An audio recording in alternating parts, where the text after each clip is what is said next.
Africa because my best friend from college is from there, and it was one of the most amazing, unique experiences that I've ever had, like best trip I've ever taken.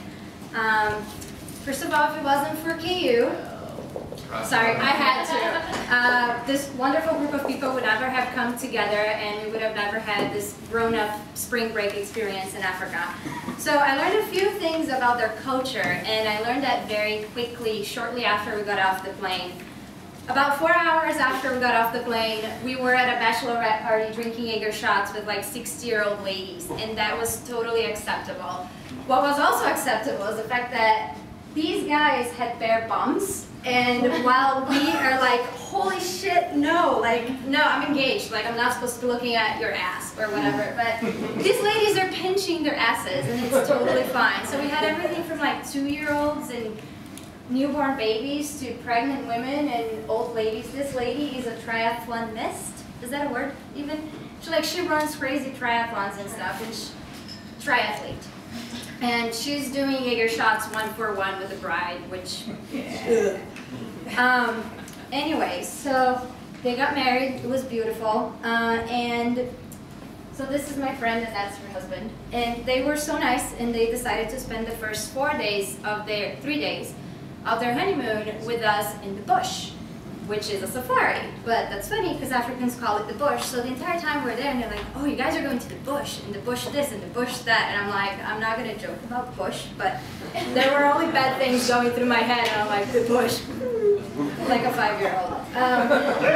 Anyway, so they're very passionate about the bush because it's their land, it's their animals, it's their people, and going to the bush is actually like going on spring break or going to Florida. Like everyone from every possible age goes on safaris. It's something they do like 2-3 times a year with their families, and for us it's like the trip of a lifetime, and for them it's like another weekend in the bush. So to give you an idea, we were right by Kruger Park, which is the big national park that they have. We were actually in a private game reserve called Makalali, and the difference is at Kruger, at the national park, the roads are fenced off, so the animals obviously can cross over the roads. In the private areas, there's a bunch of landowners who get into an agreement with one another, and they take down the fences across their properties. So there's no fences anywhere, which means animals animals can procreate and walk around, but that also means that they're everywhere. So that's kind of what it looks like. Everywhere you look. Sometimes it looks like that. And animals always have the first rite of passage, so elephants walking by, you just stand there, don't move, don't get up from your jeep. I never thought, I'm not a very outdoorsy kind of person, never thought in my entire life I would enjoy a vacation where you stay in the middle of nowhere, no internet, cell phones, hot water, cable, TV, nothing. So this is our shower. Weird. Animals, you're like showering, there's like animals going by, you're like, okay, that's fine, whatever. Fastest showers I've ever taken in my life. You get to eat breakfast in the car. So like they pull out this little thing in front of the Jeep in the mornings, and they serve you coffee, instant coffee with a marula, which was really good. Never thought I was going to be proud and happy about a vacation where I got to drive for 8 hours a day, but that was awesome.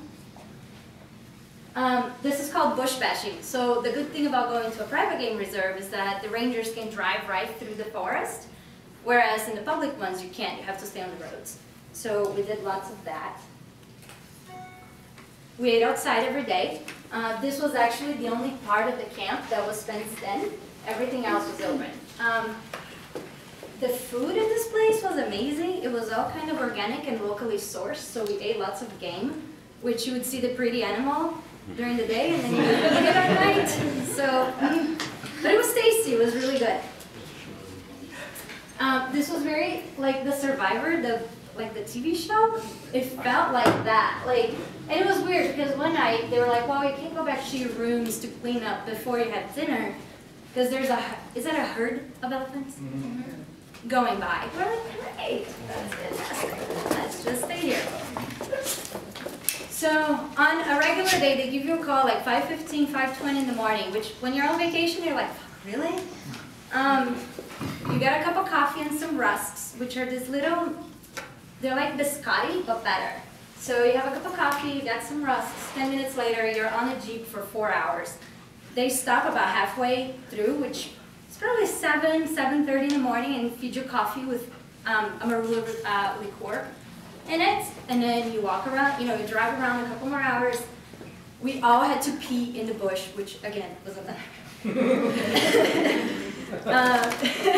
Which is quite adventurous, because you can't go very far from the car, which means you're peeing right next to your friends who are in the car. It makes everybody get really cozy really quickly. So then you get back to your camp, you have some breakfast, like actual breakfast, fruit, pastries, more coffee, tea, juice, which I have no clue where the hell they got all of that from, because we were in the middle of nowhere. They had a pool, so you would stay in the pool for a little while, drink some gin and tonics, which, by the way, help with bug repelling. So that was a good excuse to drink. Lots of it. And then you had some lunch, and then nap, or pool and gin and tonics, whatever order.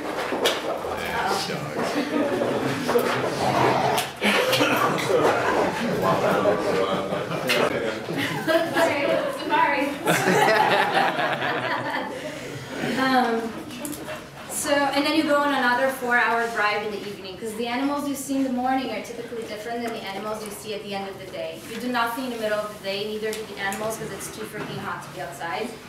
And then you come back, you have dinner, and then more drinks. So it basically consists of eating, drinking, driving, sleep. Like that's all we did for 3 days consistently.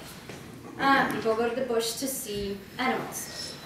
So these two guys were our rangers. So one guy always goes on the front of the Jeep. The other guy always drives the Jeep.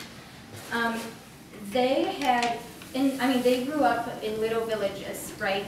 No access to none of those things that we're used to, like the internet and cell phones and whatnot. But they don't wear glasses. They just have such, and I'm saying they don't wear glasses because we had binoculars.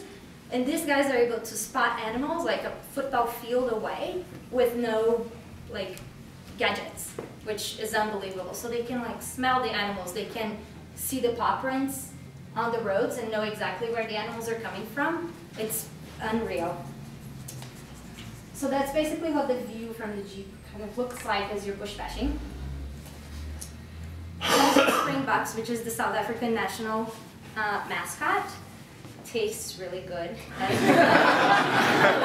It does. Wild beasts, antelopes, and these were everywhere. Giraffes, like galore. It gets to a point where you're like, oh, there's a giraffe, whatever. That was a cheetah. So it's kind of like driving through the zoo, but you don't always get to see the animals super up close, but if you can see, there's a cheetah in the middle right there. So you usually stop the Jeep and they just point. Like there's no talking, you're not supposed to stand up because animals see the Jeeps as one big chunk. So if somebody stands up, it's bad. Like they can come up and eat you or something. So we didn't try. There's the cheetah again. The other thing is these guys are insane. They communicate through radio and they know exactly where they are within this huge property. So they radio the other guys and say, hey guys, I'm at intersection of X and Y in the middle of nowhere. And as soon as we spotted something, we would always have 1 or 2 more Jeeps approach because they were kind of talking amongst themselves. Hippos, very cute. They stay in the water all day because their skin is really sensitive. So they burn too quickly in the sun, so they actually come out at night. And they did come out at night, right by our window, and it was really scary. Because I had no clue what it was, and they make horrible noises, and I'm like, oh God, I was like, see what's going on. You're not in a super secure place. You're in a wood hut. I'm like, fuck. So the next day they call us at 5 in the morning, wake us up. I'm like, can somebody come pick us up from our camp? I'm like, I don't want to go outside, because the guards are always have rifles. In case, animals attack or whatever. So I was like, somebody come get us. He was like, oh, you guys are fine. Those were the hippos. They're gone. We're like, great. Baboons, they're everywhere. They actually had slingshots at the tables at dinner because they try to come and steal your food. They also know how to open doors. So if you didn't close your door, they actually knew how to come in and open your door and screw with your things in the room. Lots of birds. I'm not a bird person, but I know there were like tons of different birds. I couldn't tell them apart. The big deal in the safari is the big five, which are not. I thought they were the biggest 5 animals in Africa.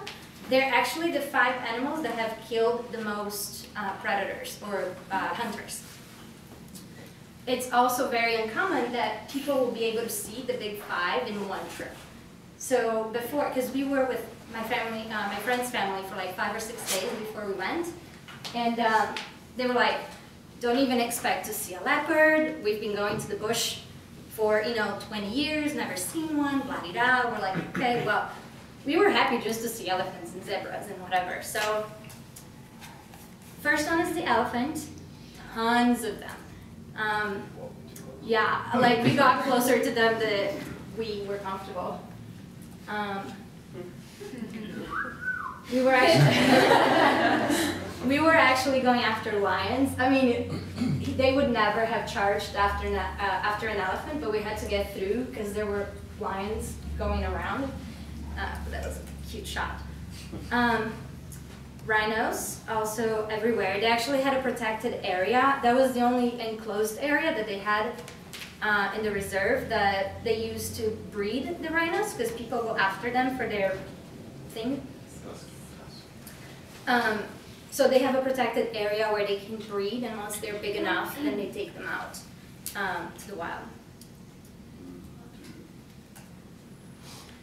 This is the Cape buffalo. Apparently it's really hard to kill them, and that's probably why they've killed so many people. Apparently you have to have a really good aim shot right in between the cape or the helmet. But if you fuck it up, they know you're hunting them. So like you have one shot. The things we learned.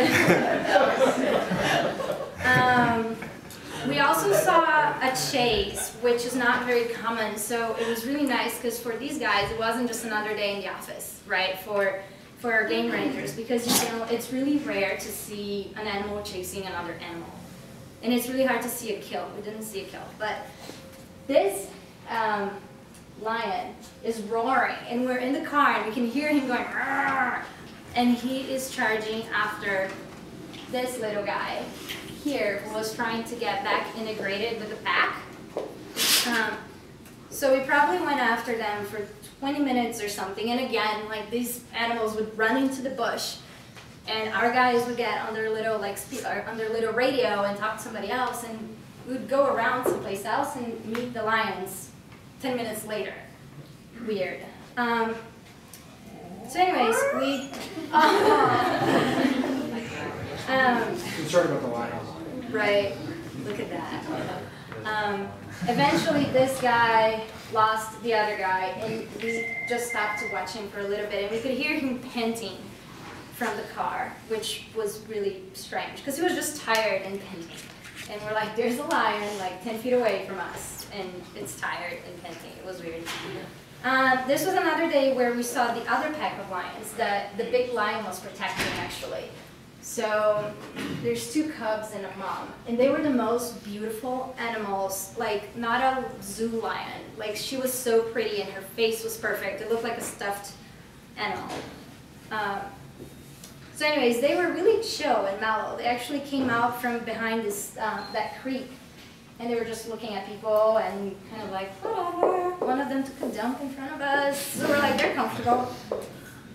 Then again, those were the cubs. And here's why if you ever go to a safari, you should bring binoculars, because we didn't, but our friends did. There's the leopard. So, and we were about a football field away from them, so we were, using zooms to get to it. Really hard to spot. They just are very mellow and didn't give a shit about us, obviously, but once other jeeps started getting around, they kind of just ran off to their own thing. But it was really cool to know that people don't see those every day. So again, our rangers were super like psyched that they were able to show us that. Also, South Africa had the best sunset I probably have ever seen. So, thank you.